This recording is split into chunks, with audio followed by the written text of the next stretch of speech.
Good morning everyone.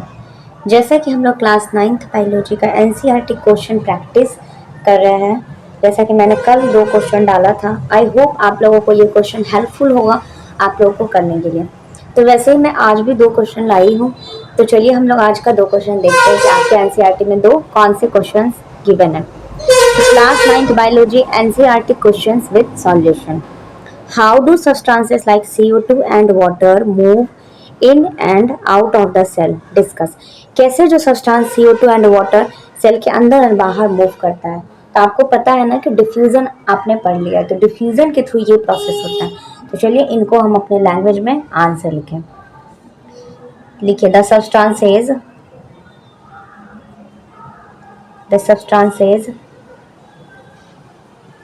Like CO2 and water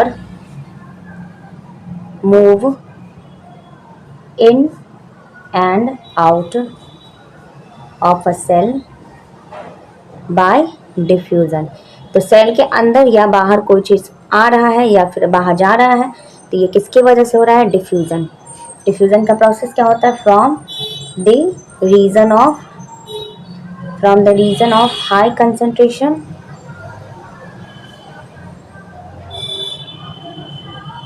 from the region of high concentration to low concentration। इतना easy और basic ये definition है कि किसी को भी लर्न हो जाएगा। आई होप आप लोग को ये लर्न ही होगा। What is diffusion? तो वही क्वेश्चन है, how do substances like CO2 and water move in and out of the cell? Discuss.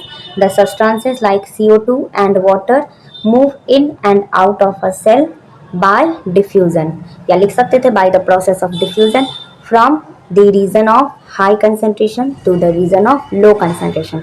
I hope ये आपको क्लियर होगा और ये बहुत इजी डिफिनीशन है। जिन बच्चों को नहीं भी लर्न होगा ये डिफिनीशन बहुत ज़्यादा इजी है, आप लोग को लर्न हो जाएगा। तो चलिए नेक्स्ट क्वेश्चन पे आते हैं। Why is the plasma membrane called a selectively permeable membrane? कितना इजी क्वेश्चन है कि प्लाज्मा मेम्ब्रेन को हम लोग सेलेक्टिवली परमिएबल मेम्ब्रेन क्यों कहते हैं। तो आप पढ़े ही है कि सेलेक्टेड चीज़ों को ये अपने अंदर आने दे रहा है और सेल के बाहर भी ये जाने दे रहा है, जिसकी वजह से जो प्लाज्मा मेम्ब्रेन के जो रेगुलेट करता है ना मूवमेंट को, उस वजह से ये सेलेक्टिवली परमिएबल मेम्ब्रेन है। तो इनको हम लोग लिखते हैं अपने पॉइंट में, the plasma membrane called selectively permeable membrane.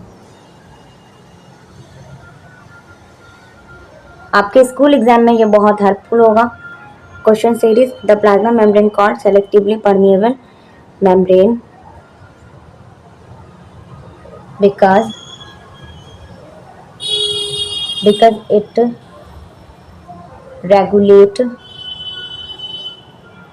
Movement, ये रेगुलेट करता है movement of substances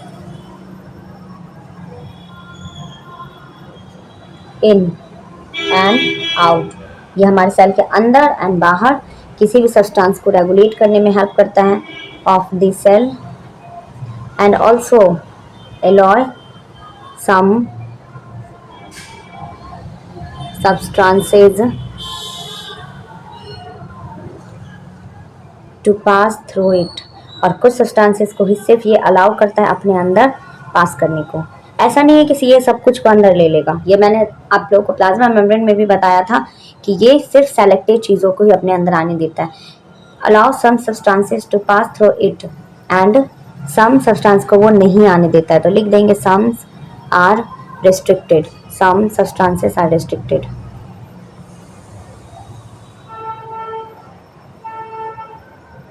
are restricted.